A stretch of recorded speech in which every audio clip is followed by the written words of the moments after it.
नमस्कार, मी अक्षय पुन्हा एकदा तुम्हा सर्वांचं एडीएन बातमीपत्रात मनपूर्वक स्वागत करतोय। आज दिवसभरात घडलेल्या संपूर्ण घटनांचा आढावा आपल्याला यायचाच आहे, परंतु त्या अगोदर नजर टाकूया आज दिवसभरात घडलेल्या काही महत्त्वाच्या आणि ठळक घडामोडींवरती। शहरात अवैध जन्म मृत्यू प्रमाणपत्र बनवून देणारं रॅकेट सक्रिय, नगरसेवक राजगौरव वानखेडे यांनी स्थायी समिती सभेत केलं बनावट प्रमाणपत्र सादर, सभापतींचे चौकशीचे आदेश। तर महानगरपालिकेच्या स्थायी समिती सभेत कचरा संकलनाच्या कंत्राटावरून पुन्हा रणकंदन। आता बघूया सविस्तर बातम्या। छत्रपती संभाजीनगर महापालिकेची स्थायी समिती सभा मंगळवारी विविध विषयांवरून गाजली आहे। या सभेत सदस्य राजगौरव वानखेडे यांनी बनावट जन्म प्रमाणपत्र सादर करत शहरातील एका अवैध जन्म मृत्यू प्रमाणपत्र बनवून देणाऱ्या रॅकेटचा पर्दाफाश केलाय। यावर सभापती अनिल मकरे यांनी चौकशी करून अहवाल सादर करण्याचे आदेश दिले आहेत। स्थायी समिती सभेत राजगौरव वानखेडे यांनी शहरात बोगस प्रमाणपत्र जन्म प्रमाणपत्र केले जात असल्याची बाब सभागृहाच्या लक्षात आणून दिली।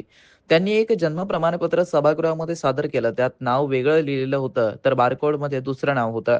या विषयावरती अन्य काही सदस्यांनी देखील जन्म मृत्यू आणि मॅरेज सर्टिफिकेट बाबत प्रश्न उपस्थित केले। सदर प्रकरणी सभापती अनिल मकरे यांनी आदेशातील केल्यावरती प्रशासनाकडून अतिरिक्त आयुक्त रणजित पाटील यांनी खुलासा केला। त्यानंतर सभापती अनिल मकरे यांनी सदर प्रकरणामध्ये पुढील 7 दिवसात चौकशी करून कारवाई करण्याचे आदेश दिले आहेत। सन्माननीय सभापती, सन्माननीय सभापती, आज स्थायी समितीच्या अनुषंगाने अनेक सदस्यांनी, सन्माननीय सदस्यांनी बर्थ सर्टिफिकेट, डेथ सर्टिफिकेट, त्याचबरोबर मॅरेज सर्टिफिकेट याबद्दलचे अनेक मुद्दे उपस्थित केले। ते मुद्दे ऐकल्यानंतर हे लक्षात येतं की आता जे आपण उल्लेख केलेले जे प्रमाणपत्र आहे, हे प्रमाणपत्र इश्यू करण्यासाठी किंवा मागणी जेव्हा आपण करतो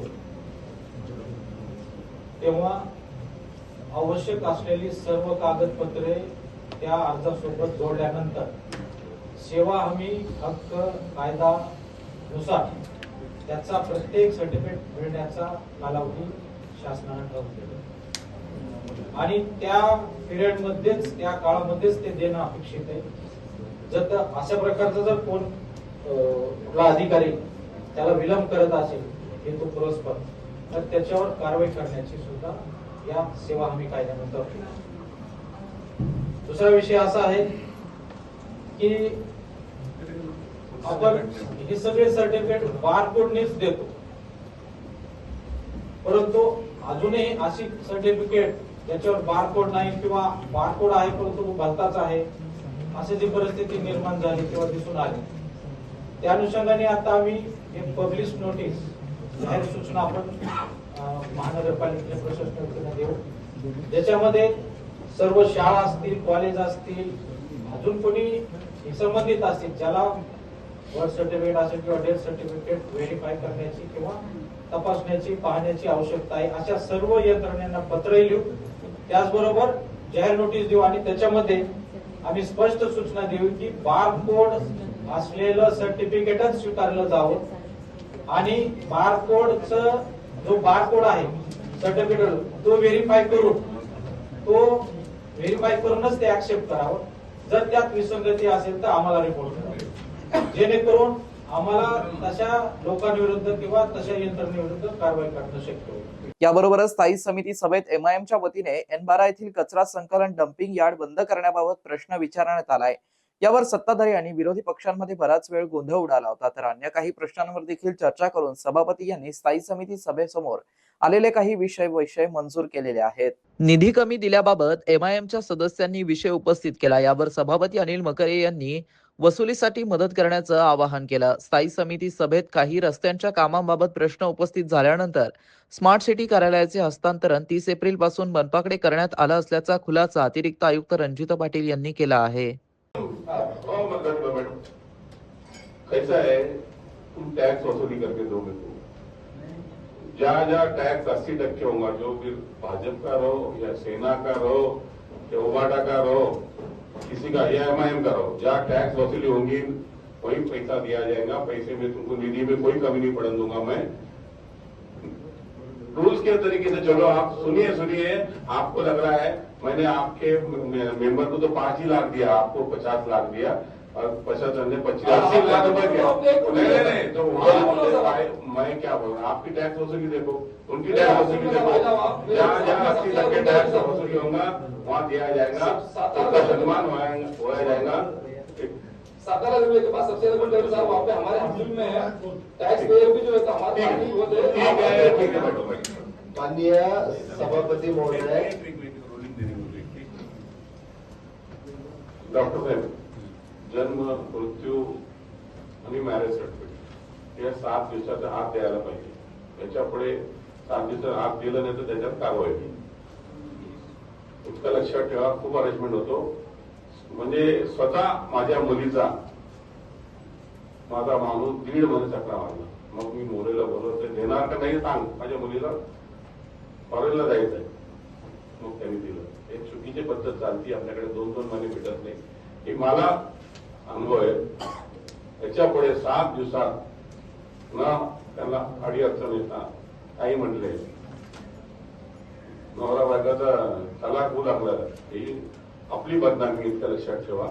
महापालिकेची बदनामी म्हणजे आपली बदनामी. त्याच्या पुढे व्हायला नाही पाहिजे. MIM सदस्यांनी स्थायी समिती सभेत कचरा उचलण्याचं कंत्राट घेतलेल्या एजन्सी N12 येथील डम्पिंग ग्राउंड काढण्यासंदर्भात विषय उपस्थित केला.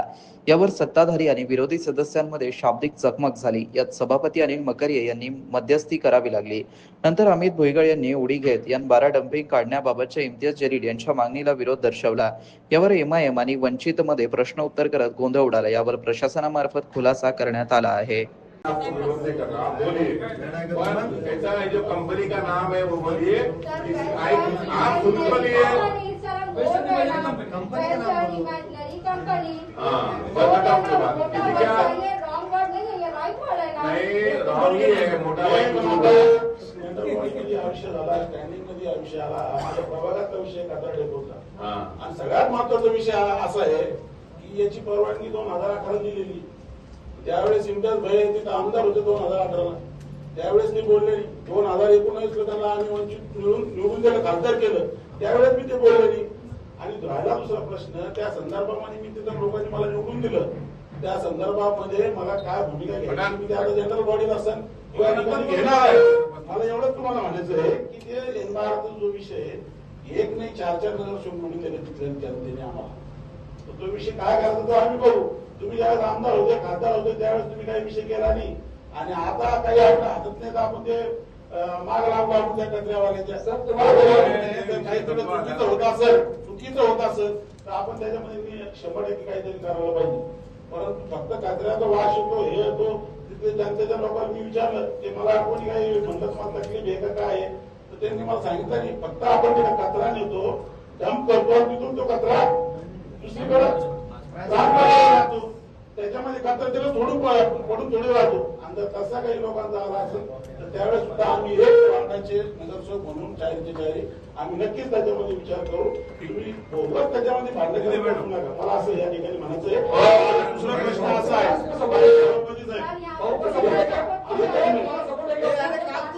माझ्या प्रभागातला विषय येतो. शहराचा प्रश्न प्रश्न येतो.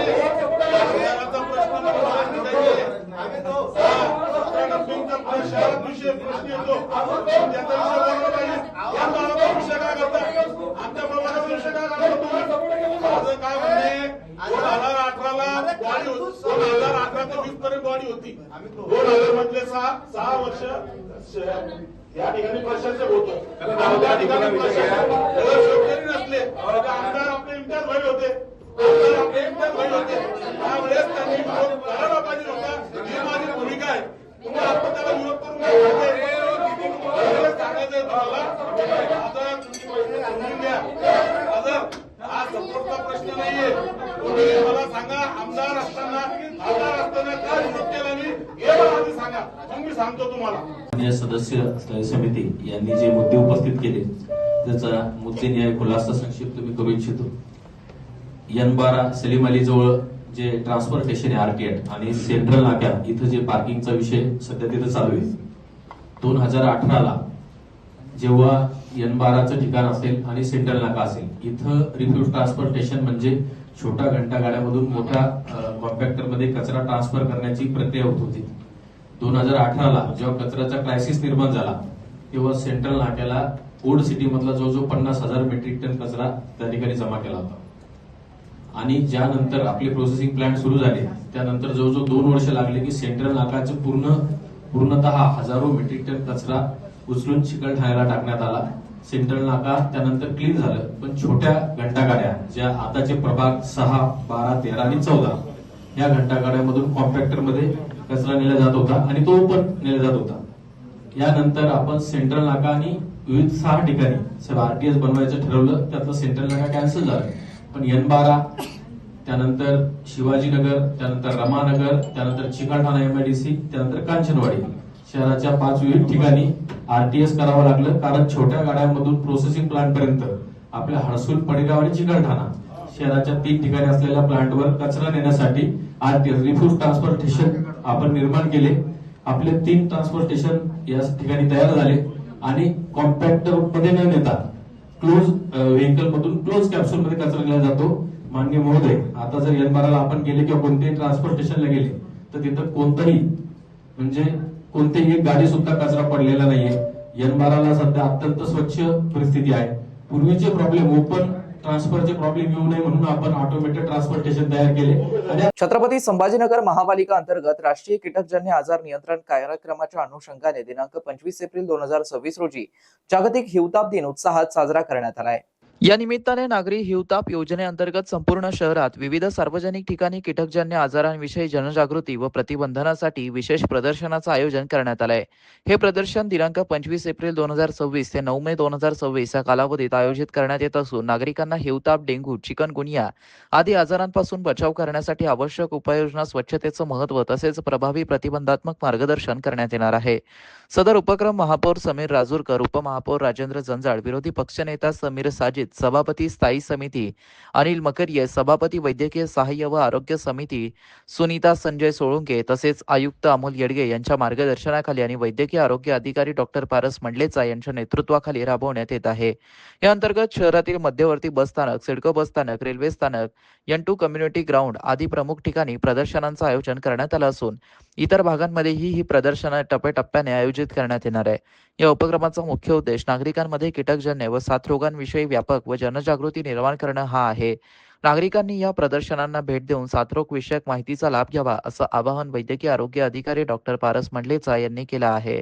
शहरवासियांना एक सुवर्ण संधी. तुम्ही एखादा व्यवसाय करताय का? मग ADN वरती जाहिरात करा आणि मिळवा व्यवसायात मोठा फायदा. तर वाट कसली बघत आहात? आताच खाली दिसत असलेल्या नंबरवरती संपर्क करा. आपल्याला अजूनही काही बातम्यांचा आढावा घ्यायचा आहे, परंतु इथे वेळ झाली आहे एका छोट्याशा ब्रेकची. कुठे जाऊ नका, पाहत रहा ADN न्यूज.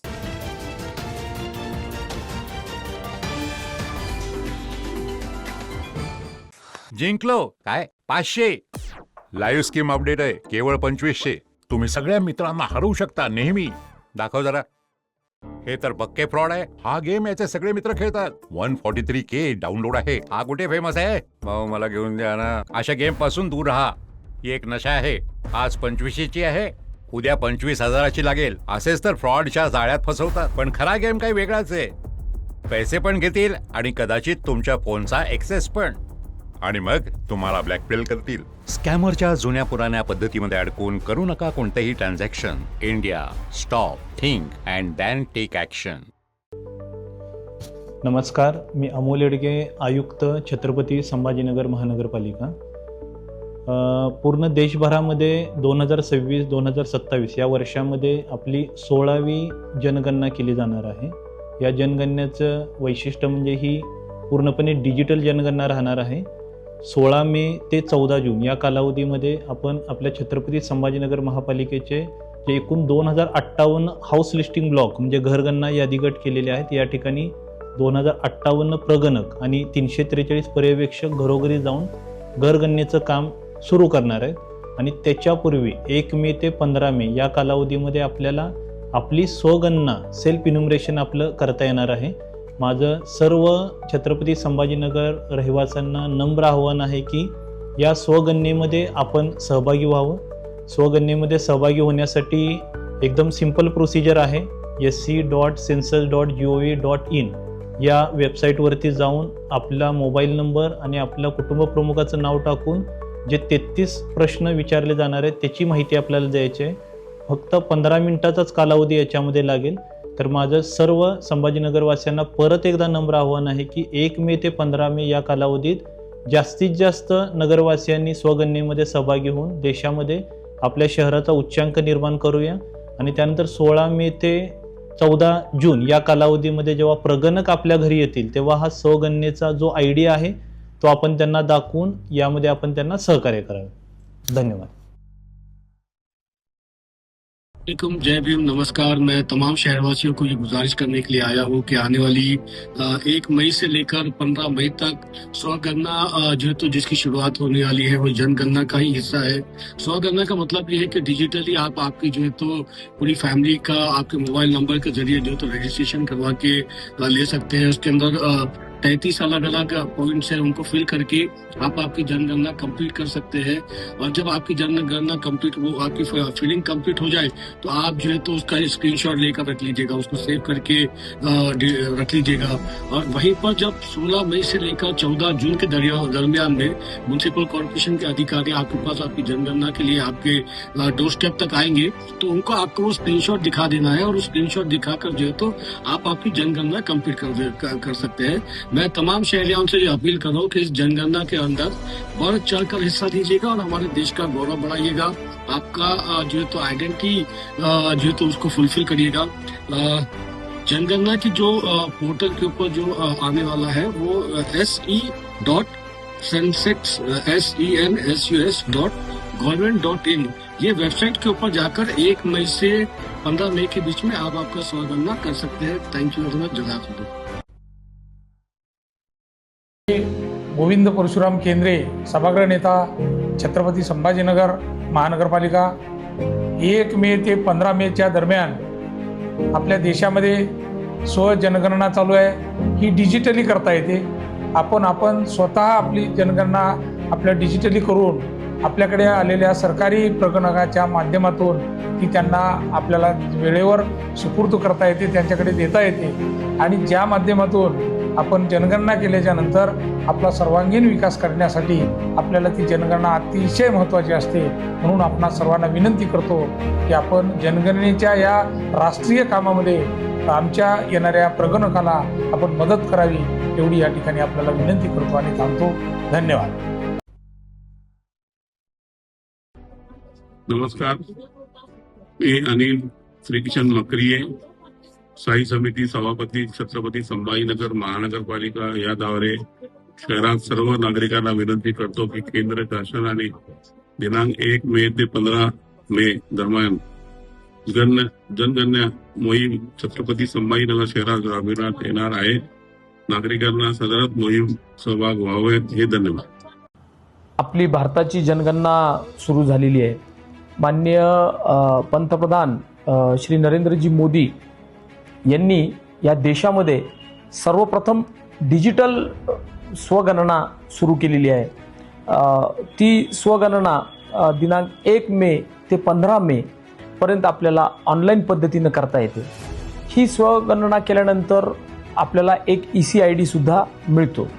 ह्याचा उपयोग काय की जेव्हा नंतर 16 मे ते 14 जूनच्या दरम्यान प्रगणक जेव्हा आपल्या घरी येतील आणि त्यावेळेस माहिती विचारायला येतील त्यावेळेस जर तुम्ही हा ECID दिला तर तुमचा ECID त्या प्रगणकांना दिल्यानंतर ते इतर कोणती माहिती तुम्हाला विचारणार नाही आणि त्यामुळं नागरिकांचा सुद्धा वेळ वाचेल आणि जनगणना जलद गतीनं होईल. माननीय पंतप्रधान श्री नरेंद्रजी मोदी यांनी डिजिटल जनगणना चालू केल्यामुळं ती अतिशय वेगाने ह्या देशामध्ये जनगणना होईल आणि हा पहिल्यांदाच या देशामध्ये डिजिटल जनगणना सुरू झालेली आहे. ही स्वगणना 1 मे ते 15 मेच्या दरम्यान सर्वांनी ऑनलाईन पद्धतीने करावी, त्याचा ECID आपल्याजवळ ठेवावा आणि आता आपल्याला एक आव्हान करतो की जनगणना हे राष्ट्रीय कार्य आहे आणि राष्ट्रीय कार्यामध्ये सहभाग नोंदवणे हे आपलं राष्ट्रीय कर्तव्य आहे. त्याच्यामुळं मी छत्रपती संभाजीनगरकरांच्या सर्व नागरिकांना आवाहन करतो की 1 मे ते 15 मे पर्यंत होणारी डिजिटल पद्धतीने जी स्वगणना होणार आहे त्यामध्ये ऑनलाईन पद्धतीने जाऊन बाजूला असलेल्या QR कोडला स्कॅन करून आपली सगळी माहिती भरून जर आपण केली तर आपलाही वेळ वाचेल आणि नंतर प्रगणकांचाही वेळ वाचेल. म्हणून मी आपणास आवाहन करतो की सर्वजणांनी स्वजनगणनेच्या राष्ट्रीय कार्यामध्ये सामील व्हा. धन्यवाद. नमस्कार, मी राजेंद्र जंजाळ, उपमहापौर, छत्रपती संभाजीनगर महानगरपालिका. आपल्या सगळ्यांना ठाऊकच आहे की आपल्याकडे आता जनगणनेला सुरुवात झालेली आहे. जनगणना ही देशाच्या विकासासाठी अतिशय महत्त्वाचा असलेला एक कार्यक्रम आहे आणि या कार्यक्रमामध्ये खऱ्या अर्थानं डिजिटल पद्धतीने स्वगणना करण्याचा सुद्धा एक पर्याय दिलेला आहे. आपण आपल्या मोबाईलवर दिलेली लिंक ओपन करून आपली पूर्ण माहिती भरावी. एक OTP येईल, तो OTP त्याच्यामध्ये टाकला पाहिजे आणि ती पूर्ण माहिती भरल्यानंतर आपल्या व आपल्या कुटुंबियाचे पूर्ण नाव पत्ता टाकल्यानंतर एक OTP जो येणार आहे तो आपण आपल्याकडे येणाऱ्या जनगणना कर्मचाऱ्याला दाखवायचा आहे. निश्चित याच्यामुळं आपलाही आपल्या कुटुंबाचा वेळ वाचेल, शासकीय कर्मचाऱ्याचा वेळ वाचेल आणि ही जनगणना पूर्ण होण्यास मदत होणार आहे. मी छत्रपती संभाजीनगरच्या सर्व नागरिकांना, रहिवाशांना विनंती करतो की आपणही डिजिटल पद्धतीद्वारे स्वगणना करावी आणि प्रशासनाला सहकार्य करावे. डिजिटल पद्धतीने स्वगणना करण्यासाठीची मुदत 1 मे ते 15 मे आहे. मी आणि माझे कुटुंब, माझे मित्र हे सगळेजण स्वगणना करणारे. आपणही या ठिकाणी स्वगणना करावी आणि निश्चित आपल्याकडे येणाऱ्या जे काही शासकीय कर्मचारी असतील त्यांना सहकार्य करावे, कारण हे काम देशासाठी, आपल्यासाठी, स्वतःसाठी, आपल्या कुटुंबासाठी अतिशय महत्त्वाचं आहे आणि त्यासाठी आपण सगळ्यांनी सहकार्य केलं पाहिजे. धन्यवाद. 10,000च्या फ्री व्हाउचरसाठी क्लिक करू. फसलात मॅडम, फसलात. तुम्ही कोण? फ्री कुपन देणारा स्कॅमर. इथे आपण आपल्या सुंदर हाताने लिंकवर टॅप केलं आणि तिथेच मी तुमचा पूर्ण मोबाईल हॅक केला. हॅक? पासवर्ड हॅक, फोटोज मोब, OTP चोरी, AI यूज करून त्यावाल्या साइट्सवर अपलोडिंग. हे सगळं? ओहो, कोणी दुसऱ्यांनी पॉपअप दाबले. मी चाललो. मॅडम, स्कॅमर सांगून नाहीयेत, पण अननोन लिंकवर क्लिक केल्याने आपल्याला सायबर बुलिंग आणि सेक्स टॉर्शनचे शिकार बनवले जाते. सायबर क्राईम पासून वाचायचे आहे तर थांबा, विचार करा आणि ऍक्शन घ्या. अनेकांच्या मनात स्वप्न असते की देशाची सेवा करायची, परंतु काही लोकच योग्य प्रशिक्षण घेऊन ते वास्तवात पूर्ण करतात. वास्तविक सैनिक बनणे सोपं काम नाही, कारण प्रशिक्षणाच्या मैदानापासून ते युद्धाच्या रणांगणापर्यंत प्रत्येक क्षण संघर्षमय असतो. फक्त जो इमानदार, समजूतदार असेल आणि ज्याची इच्छाशक्ती प्रबळ असेल असाच व्यक्ती या क्षेत्रात टिकू शकतो. प्रत्येक वर्षी अनेक परीक्षार्थ्यांना यश प्राप्त होते, ते फक्त आणि फक्त गरुड झेप अकॅडमी. पंख आम्ही देतो, उंच भरारी तुम्ही घ्या.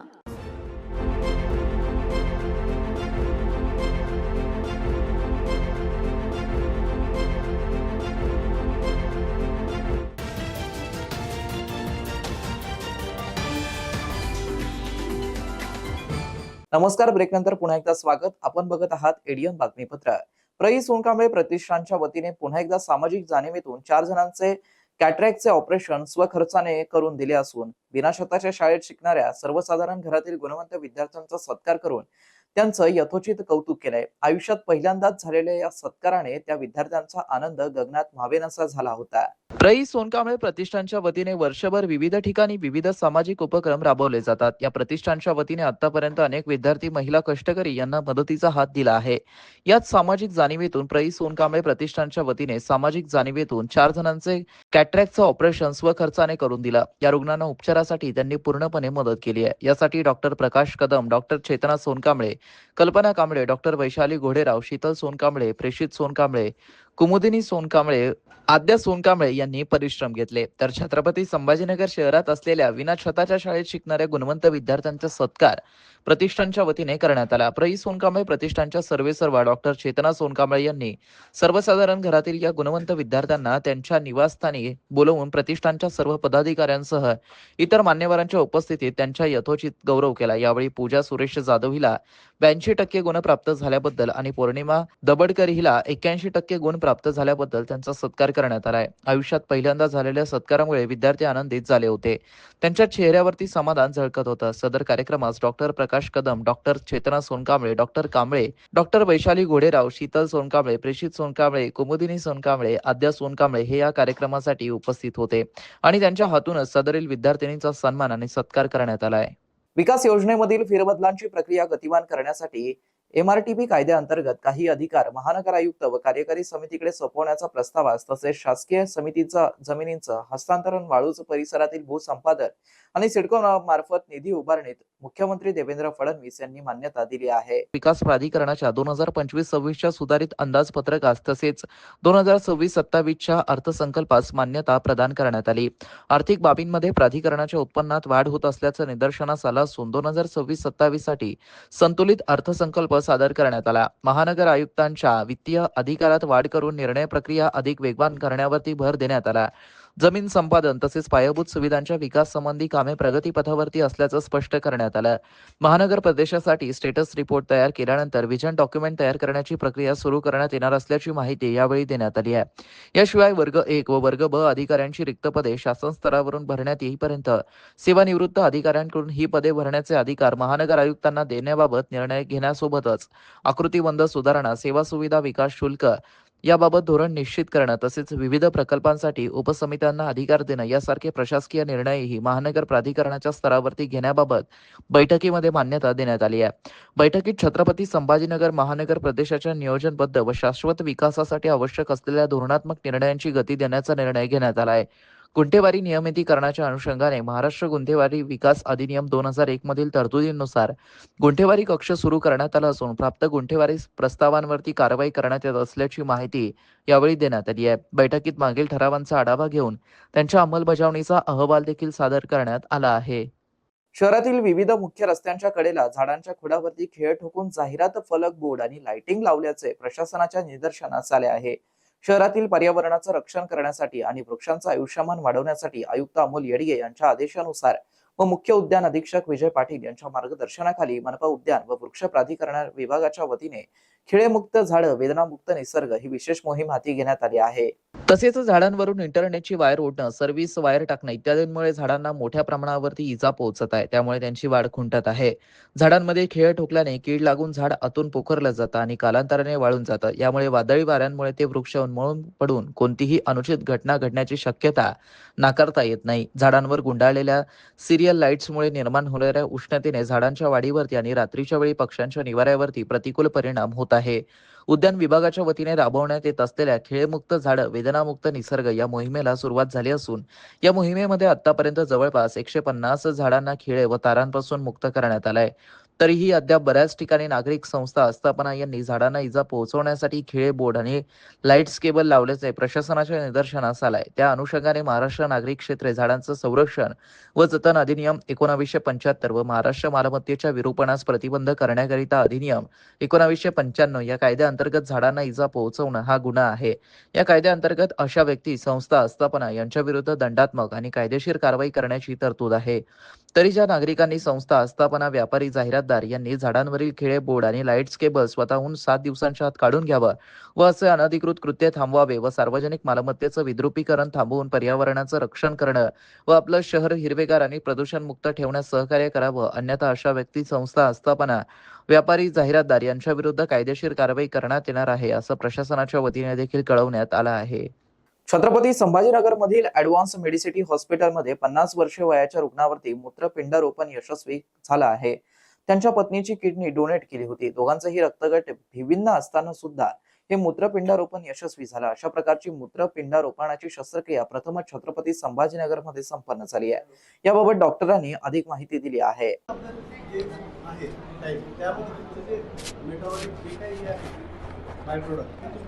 सगळे सिस्टमिकली डॅमेज करतात. त्यामुळे आता वेस्टर्न स्टँडर्डमध्ये असं असतं की ते ऑलवेज डू ट्रान्सप्लांट फर्स्ट आणि त्यानंतर ते डायलिसिस करतात. आपल्या इंडियामध्ये काय की तुमच्या डोनरची फार ही राहते किंवा डोनरला खूप जणांचे खूप न्यूनगंड आहेत. बरेच असं म्हणजे आयुर्वेद प्रोडक्ट काही म्हणजे आणि म्हणजे ग्रामीण भागातल्या पेशंटमध्ये तर आणखीच त्याचं आहे.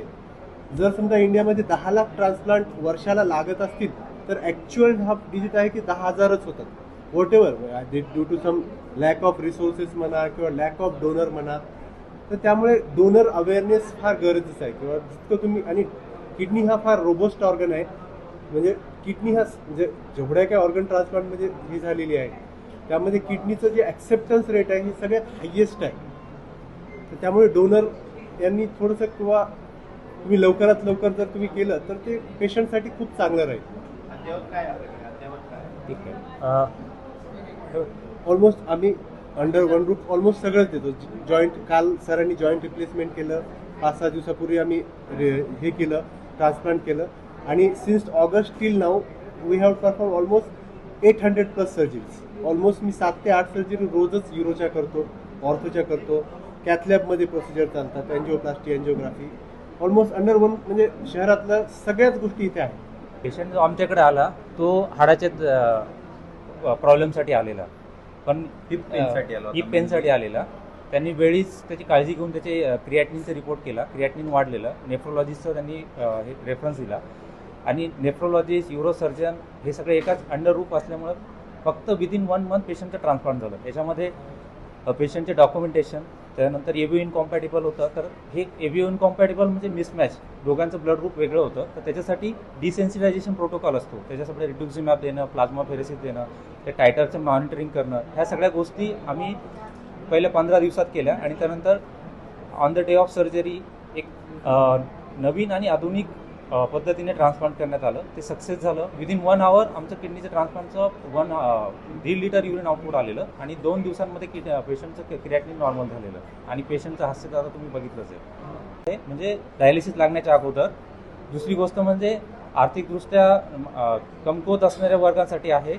तिसरी गोष्ट म्हणजे ही कॉम्प्लेक्स आहे, म्हणजे एव्हिओ इनकॉम्पॅटिबल आहे. आणि चौथी गोष्ट म्हणजे जी मुंबई किंवा पुणे या ठिकाणी मिळणाऱ्या सगळ्या आधुनिक ट्रान्सप्लांट, कॉम्प्लेक्स केसेसचं जे ट्रान्सप्लांट होऊ शकतं ते ह्या ठिकाणी पण होऊ शकतं. डॉक्टरचं टीम ट्रेन आहे, इन्फ्रास्ट्रक्चर अवेलेबल आहे आणि बाकी सगळी टीमवर्क आहे, परफेक्ट आहे. आणि हे आता ह्या केसच्या सक्सेसनंतर सिद्ध केलं आहे. शेवटी पुन्हा एकदा नजर टाकूया आज दिवसभरात घडलेल्या काही महत्त्वाच्या आणि ठळक घडामोडींवरती. शहरात अवैध जन्म मृत्यू प्रमाणपत्र बनवून देणारं रॅकेट सक्रिय. नगरसेवक राजगौरव वानखेडे यांनी स्थायी समिती सभेत केलं बनावट प्रमाणपत्र सादर. सभापतींचे चौकशीचे आदेश.